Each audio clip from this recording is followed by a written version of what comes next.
ताकत का तवाज़ुन बदल चुका, नया वर्ल्ड ऑर्डर आने वाला है।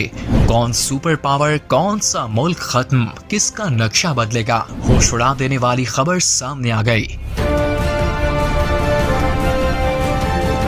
क्या दुनिया एक नए वर्ल्ड ऑर्डर की दहलीज पर खड़ी है? क्या मशरिक़ वस्ता की जंग पूरी दुनिया का नक्शा बदलने जा रही है?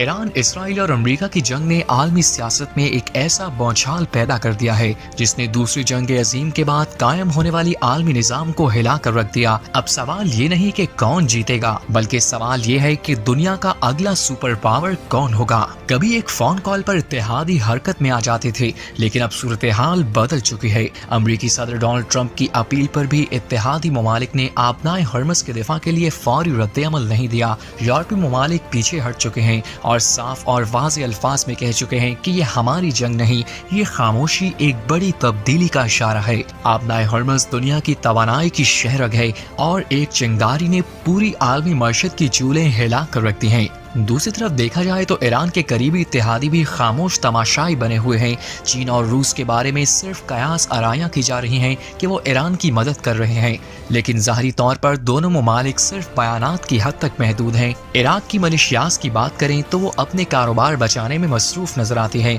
जबकि हिजबुल्लाह अकेले महाज संभाले बैठी है। ये जंग सिर्फ हथियारों की नहीं रही, अब जंग है तवानाई, टेक्नोलॉजी और तजारती रास्तों की।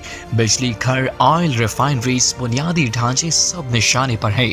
दिलचस्प बात यह है, अब वही अमेरिका मुज़ाकरात की मेज पर आने को तैयार है और पाकिस्तान समेत कई ममालिक सालसी के लिए सरगर्म हो चुके हैं। आलमी सियासत पर नजर रखने वाले माहिरीन कहते हैं कि दुनिया एक ऐसे मोड़ पर खड़ी है जहां या तो एक नया वर्ल्ड ऑर्डर जन्म देगा या फिर ये बेयकीनी मजीद तबाहकुन जंगों को जन्म देगी। क्या दुनिया बदलने वाली है?